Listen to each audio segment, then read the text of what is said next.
এটা তো পঞ্চায়েত রাস্তা নয়। প্রধান গরু খাবে, কয়লা পঞ্চায়েত খাবে। থেকে আপনারা গাছ কাটতে পারেন সেটা আলাদা ব্যাপার, আমার কথা বুঝতে পারছেন।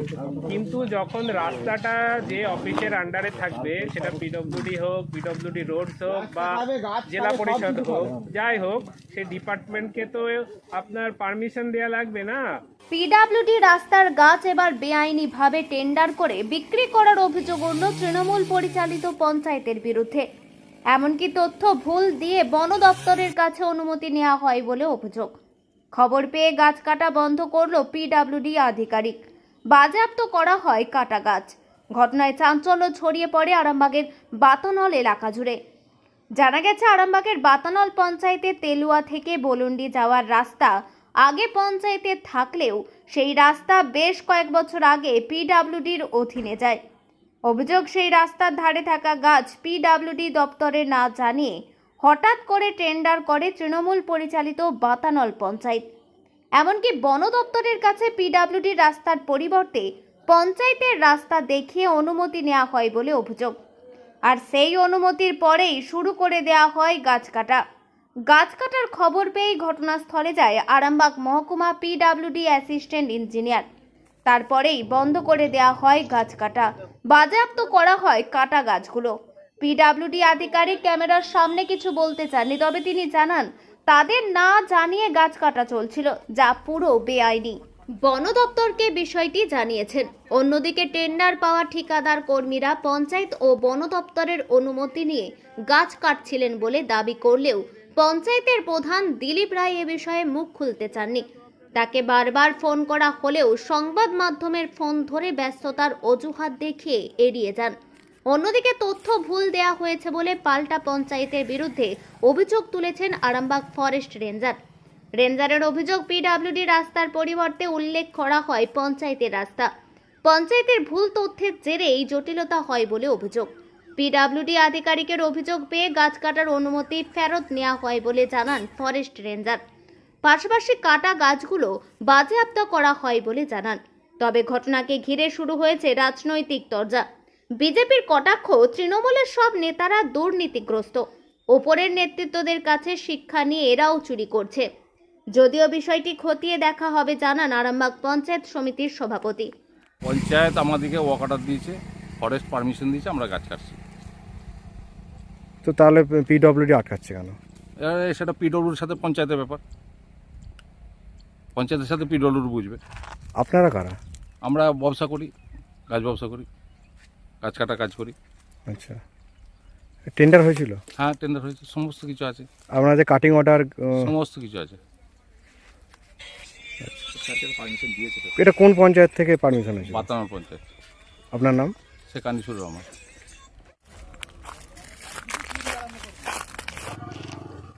হ্যাঁ,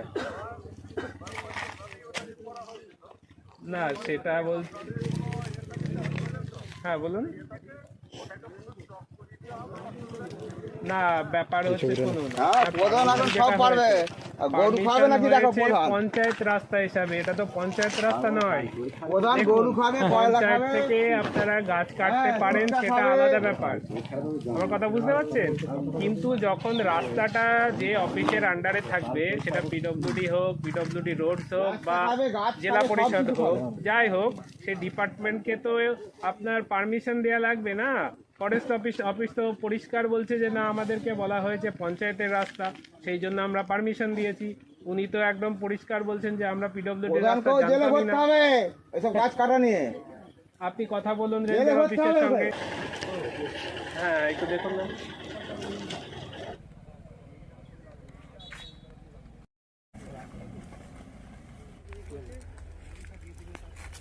পঞ্চায়েতে ওই এলাকায় পিডব্লিউডির গাছ পঞ্চায়েত টেন্ডার করে কেটে নিচ্ছে বেআইনি, এবং বিজেপি অভিযোগ করছে যে এটা নতুন চুরির একটা পন্থা। প্রথমে বলি, আমার এটা জানা নাই, আপনি আমাকে প্রথম বললেন, আমি খোঁজ খবর নিয়ে দেখে তদন্ত করে তার যথাযথ ব্যবস্থা করবো, যদি সেরকম পারমিশন না নিয়ে কেউ যে গাছ কাটে। আর বিজেপি যেটা বলছে, ওদিকে কি বলবো, ওদের তো প্রত্যেকে একটা বিধায়ক আজকে বলুন না, একটা বিড়িকে 3 বার টেনে খেত, সে কি করে 1 কোটি টাকা দিয়ে বাড়ি কিনলো? গ্রামেতে বিশাল পাল্লায় বাড়ি করেছে। হ্যাঁ, অমিত শাহের ছেলে ছেলে হচ্ছে 40,000 টাকার বিজনেস, আজকে 500 কোটি টাকার মূলধন 7-10 বছরে। টাকলো ওই ডাকুত বেটা, বলুন তাদেরকে। পিডব্লিউডির গাছ পঞ্চায়েত কি টেন্ডার করে বিক্রি করতে দিতে পারে? সেটা আমার জানা নেই, সেটা পারে না। তবে পঞ্চায়েতের সঙ্গে যদি রাস্তার গাছ, অনেক সময় তো রাস্তার গাছ পঞ্চায়েত বসায়, বসে সেটা একটা ওদের কি ভাগ বটরা থাকে, সেই হিসেবে পারমিশন নিয়ে যদি পিডব্লিউডির সঙ্গে বা রেঞ্জার অফিসারের সঙ্গে করে নিয়ে সেটা করতে পারে রেঞ্জার অফিসার, যদি তার কিন্তু এখানে পারমিশন। যেটা অভিযোগ যে যেটা রেঞ্জার অফিসারও বলছেন যে মানে এটা ভুল বুঝিয়ে তাকে পারমিশন করানো হয়েছে। ভুল বুঝে আর কোনো কিছু, একটা সরকারি অফিসার, তাকে ভুল বুঝে কোনো পারমিশন হয় নাকি? এবং প্রধান স্বীকারও করেছে, বলেছে যে এটা তার জানা ছিল না পিডব্লিউডিরা। আচ্ছা, সেটা যখন স্বীকার করেছে গাছ তো বোধহয় রিকভারি করেছে বলছেন। ঠিক আছে, আমি তদন্ত করে দেখি, দেখে পরে আপনাকে জানাবো।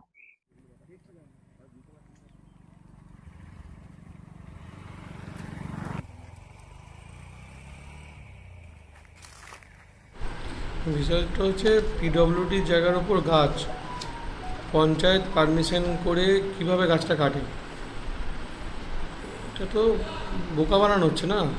চুরি করার একটা অন্য পদ্ধতি, যেটা সাধারণ মানুষকে চোখে ধুলো দিয়ে করছে। আপনারা মিডিয়ার মাধ্যমে সেটা তুলে ধরছেন, বিরোধী দলগুলো তুলে ধরছে, তাই এইগুলো সাধারণ মানুষ বুঝতে পারছে। এই যে গাছ কাটাটা তৃণমূল কংগ্রেসের এটা জন্মগত অভ্যাস, বেআইনিভাবে গাছ কেটে বিক্রি করে দিয়ে পয়সাগুলো লুটে নেয়। তাই আজকে গোটা রাজ্য জুড়ে শুধু চুরি ছাড়ার কিছু নেই, শুধু গাছ নয়, সব কিছু চুরি হচ্ছে। এই লোকসভা ভোটে মানুষ এই চুরির বিরুদ্ধে রায় দেবে, এই সন্ত্রাস দুর্নীতির বিরুদ্ধে রায় দেবে। এখন আরামবাগেই রয়েছে প্রাণ আইভিএফ ফার্টিলিটি সেন্টার। নিঃসন্তান দম্পতিদের মুখে হাসি ফোটানোর বিশ্বস্ত প্রতিষ্ঠান প্রাণ আইভিএফ ফার্টিলিটি সেন্টার দক্ষিণবঙ্গের মধ্যে সর্ববৃহৎ এবং সর্বপ্রথম ART গভর্নমেন্ট রেজিস্টার প্রাপ্ত আইভিএফ সেন্টার এখন আরামবাগেই। অল্প খরচে আইভিএফ পরিষেবা, বন্ধ্যাত্ব চিকিৎসার এক অভিনব অধ্যায়। প্রাণ আইভিএফ ফার্টিলিটি সেন্টার একেবারে অল্প খরচে পুরুষ ও মহিলার বন্ধ্যাত্ব পরীক্ষা, বন্ধ্যাত্ব চিকিৎসা সবকিছুই হয় আমাদের প্রতিষ্ঠানে। সুচিকিৎসার মাধ্যমে মা ও বাবা ডাক শুনতে পারবেন নিঃসন্তান দম্পতিরা। তাহলে আর দেরি কেন? আজই যোগাযোগ করুন প্রাণ আইভিএফ ফার্টিলিটি সেন্টারে। ঠিকানা বসন্তপুর, আমতলা, 2 নম্বর রেলগেট, আরামবাগ, হুগলি। যোগাযোগ নম্বর 7865858781 অথবা যোগাযোগ করুন 790